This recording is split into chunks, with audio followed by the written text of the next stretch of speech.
Welcome to the Ewa Podcast. Ethen. Winston. Aaiden. So, Aaiden, what is your thematic statement on this story? I think Agatha Christie really focused on judgment, especially in the middle of the story, and it kind of tapered off near the end because there's less people to judge. Right. So, can you go into a little bit more detail about what you mean about judgment throughout the middle of the story?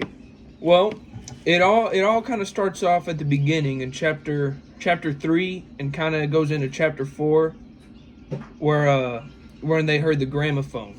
Right. Where it talked about all the reason that they're there, all the people they killed. And the first person that we see judge someone was Armstrong. Right. When he asked Wargrave, did you know Seton at all? I mean, previous to the case. And then Wargrave replies in a cold voice, I knew nothing of Seton. Armstrong says to himself, I know the fellow's lying. So he kind of starts it off there. At this point, though, hardly anyone is suspicious because they don't know Marston was murdered. When Marston dies, they don't exactly know what someone's murdering all of them yet. They think he drank too much or killed himself. They think it was suicide. So they're not really suspicious then. Right, as you would, because you couldn't see anyone kill him. Okay.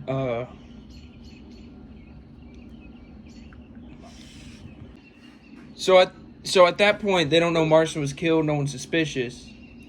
But then when Miss Rogers dies, Miss Brent, she says she died of shock because she committed murder. So she's kind of thinking Miss Rogers and Mr. Rogers are guilty. Right. They feel so And a guilty lot of the that she people, died. and a lot of people will think Rogers killed his wife. To keep her mouth shut. Yeah, to keep right? her mouth shut. And as the story goes on, there are less and less people to suspect. Mm-hmm. So it kind of narrows it down. But they judge the living people a little bit more. Yeah, they judge much more harshly. Just erratic. Chapter 7 is about where it picks up a little bit. Like when Miss Brent tells Vera about firing that her caretaker because she was pregnant. And Vera, she hates her. She thinks she's evil. Right. And in that same chapter, Armstrong thinks Rogers is guilty of withholding the meds from the old lady. Mm-hmm. And Lombard thinks Wargrave is guilty of his crimes. Mm-hmm. And then because they think they don't know it's them yet, so Lombard, Armstrong, and Bloor team up to search the island. And while they're searching the island, they find out Lombard has a gun. Right. And so when he's hanging off the cliff, Bloor he starts talking about Armstrong about his gun. And all throughout the story, Bloor keeps coming back to the gun and Lombard. Right. And in chapter 9, right in the middle of the story, is when it gets super crazy. Right. At the very beginning of it, Bloor is very aggressive. They find out that MacArthur was dead when Armstrong finds him. And, Armstrong has found most of the bodies at this point. Mm-hmm. And finally, in that chapter, they realize it's one of them that's the murderer. And they immediately start accusing each other.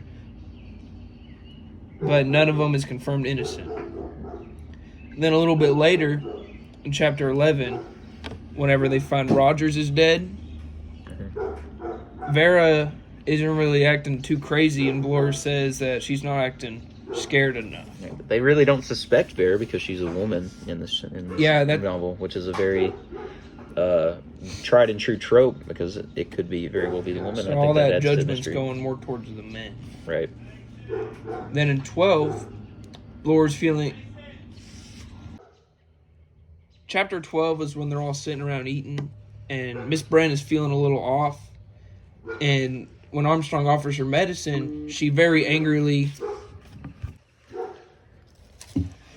refuses the medication from Armstrong because he's found the most bodies. They mostly been from drugs, so she's judging him. She's real suspicious of him. All right. So she's left alone at the table, and that's when Vera tells all of Miss Brent's business. She tells them about the girl, and they all suspect her before they go and find her dead. So immediately all that judgment they had for her has to go somewhere else. As soon as they find out more information, that's all their judgment goes straight to that person. And then they end up dead. They can't remember what happened in the past. They just go, well, what's the next clue? And this is more getting closer to the end, so it kind of fizzles off a little bit because there's not as much people. But in 13, they're crazy, man. Everyone is super duper suspicious of each other. They just sit at the table and stare at each other the whole time, and they don't even leave more than one at a time. And then finally in chapter 15, Blore wants Lombard to give him his gun because he thinks Lombard is the killer. Because people getting killed with the revolver. And then Lombard immediately refuses to give him the gun. So that makes him even more suspicious of him. Right. And then whenever Blore goes off, Vera and Lombard talk about how suspicious and judgmental Lombard is of Blore. But Vera keeps talking about Armstrong, who had ran off the night before. Allegedly. But then they find Blore dead, so they know it's Armstrong. But then they find Armstrong dead. And then they both immediately assume it's each other, which leads to both of their deaths.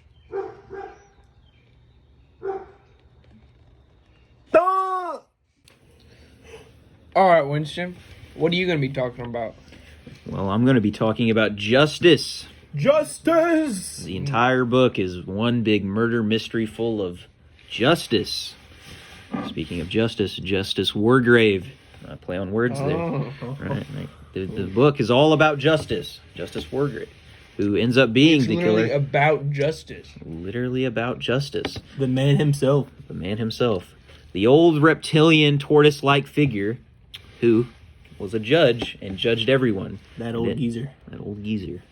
And led to the murders of 10 people, 9 on the island, one including himself, which was a suicide, and then 1 off of the island. So, I will be talking about how Justice Wargrave committed the biggest act of justice he possibly could at the end of the story throughout the manuscript. So, the manuscript begins with a mystery. You really don't know who it is until we get to the part about, well, where he starts talking about how he's a justice and how he got into the law system, how he got into the legal system, and his urges to kill. He's always had an urge to kill. He always found joy and excitement in killing, and it always brought him great pleasure.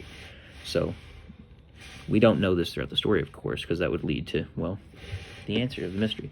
So throughout the manuscript, he kind of describes how and why he got into the legal system. He got into the legal system because he got to judge people. He got to send people to their death.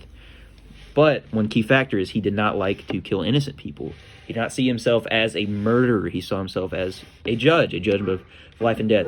He basically wanted to play God. So he thought his way was true and other people's was not. He's kind of like Batman. In a weird way, he's like Batman. Like with the murder. But with the murder. Batman killed. Right. Or the money. So back on topic. Wargrave talks about Edward Seton, right? Yeah, Edward Seton. That's the whole reason his entire why he was there, why he was on the island with the gramophone. That was his murder, and it was maybe an innocent person's type thing, and he sentenced him to death. Wargrave knew without a shadow of a doubt that Seton was guilty, but plays off their lack of knowledge of the case and slithers his way in there. That's what set him off. All right. So he used that smartly, put himself as a murderer, plus later on used insurance with himself as showing himself as dead. So no one knew it couldn't be him. He was dead. He shot. There's a bullet wound right there. Played to his advantage. So throughout the story, Wargrave is the leader of the entire thing. They can't suspect him. But at the end, he reveals that, well, he was the murderer. He killed them all. But the main focal point I want to focus on is the order of the deaths. So we find out later that there are 10 people murdered. Nice round number. Turns out, someone we've never met before. Morris. Morris is someone that is murdered for drugs, selling drugs to someone that Wargrave knew. And he ends up being dead, but not on the island. So there's 11 people dead in total, Wargrave killing himself. But the order is the most important part. So first of all, he kills Anthony Marston, correct? because Anthony felt no remorse for what he did. Killed 2 kids, got a fine, and he just felt no empathy. Yeah, No empathy total for- accident, but I mean, Manslaughter. vehicular manslaughter. But, he killed him because in the easiest way possible, because he didn't feel bad about it, So that slowly throughout the story, it gets more and more torturous as you go through it. Next is Mrs. Rogers, who he felt was under the influence of her husband a fair bit throughout their murder and whatnot. yeah. So he slipped the poison in the. Thirdly is John MacArthur, and MacArthur sent a soldier of his off on a suicide mission to send him off to die, essentially, for adultery, which he committed with MacArthur's wife, which, he had a reason, though it doesn't make it as bad. I mean, technically, he also didn't commit the murder himself. Right, but he encouraged it, such as our 5th murder, Emily Brent, but we'll get to that in a moment. Thomas Rogers, who he feels is mostly responsible for the death of the old woman in the care of Mr. Rogers and Mrs. Rogers, withheld the medicine so he could get that fat paycheck. Money will do something to a man. Inheritance. People will do anything for money. Fifthly, as I was speaking earlier, Emily Brent, in my opinion, had one of the most sad and dark situations in the novel. She condemned a woman for having sex out of wedlock and being pregnant, and then that woman ended up drowning herself and her unborn child, which is extremely dark, which I feel should put Emily Brent a little bit higher on the list. That was really looked down upon as a woman back in the day. Right. Not as much now, but man, the killing yourself and your unborn child is really just very dark. Moving along from that, Justice Wargrave, who sadly, tragically died, as we come to find out, not really, shot in the forehead, put in a red velvet, stuff that was foreshadowed at the beginning of the story that were kind of lost, and in something similar to a judge's outfit with a bullet wound in his head, which turns out to be faked. Completely. And with the help of Dr. Armstrong and his medicine, he slowed down his heart rate, so they thought he was actually dead, so he could move around freely throughout the island and the house. Next on to our next death is Edward Armstrong, Dr. Armstrong, who was unexpectedly pushed off the cliff.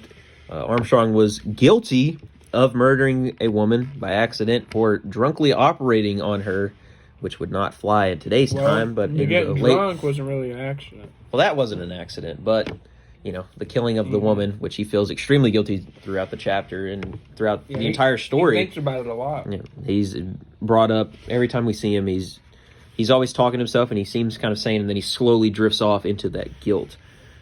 So he is pushed off a cliff by Wargrave after they go to confide in each other, because he helped Wargrave fake his death, believe it or not. And they go outside and confide in each other and start talking. And eventually they get to the point where he looks away and Wargrave pushes him off the cliff. I wonder what he was thinking when he was falling. Probably, this old coot really got me back. And next on is William Henry Bloor, who's hit in the head with a bear-shaped clock, very similar to how he looks like a bear. And Wargrave caught him off guard, just dropped it right on his head. Bloor was guilty of sending a man into prison, and he died there. It turns out he was innocent. Bloor's suspected to be a crooked cop throughout the story. What did he give that? He was the one that gave the false testimony, wasn't he? Mm-hmm, right, under oath. Under oath. And he's a man of the law, like justice. Right, and that's why he was so looked down upon, because Wargrave was a judge, and he believed that cops should be, without a shadow of a doubt, trustworthy. That they upheld justice. Yeah, right, that they upheld justice, and he did not. He took advantage of justice and used it to his own benefit, and that's why he's so late in the story. Nextly, Philip Lombard, who has killed the most people, was at 22 native people, and Lombard is very open about this. He's not lying, and I feel like that... Not an ounce of empathy, just... No. No remorse whatsoever. It was either him or them. Which was very different from Anthony Marston, who killed 2 people, felt no remorse, but Lombard with the amount of people that he killed, he very much deserved. Ninth, and finally, Vera Claythorne, who hangs herself at the end, which was all up to Justice Wargrave's plan. Vera was guilty of killing a child and encouraging death. Feels very guilty throughout the novel about it, but not really for killing the child. She feels guilty for not getting because Hugo got away. Hugo knew. That darned Hugo. And turns out Justice Wargrave is watching from the wardrobe and watches her hang herself, goes all down to plan. And my favorite part about the entire book is justice serving justice. Justice Wargrave ends up committing suicide. But the most ironic part about this is Justice Wargrave, last one alive, because why? He did the most heinous act. He might have killed. Serve justice to justice. Right. Justice serve justice To justice. And Wargrave kills himself and leaves no trail. He did what he intended to do. He states that he wanted to create the murder mystery, something so elaborate for his final act.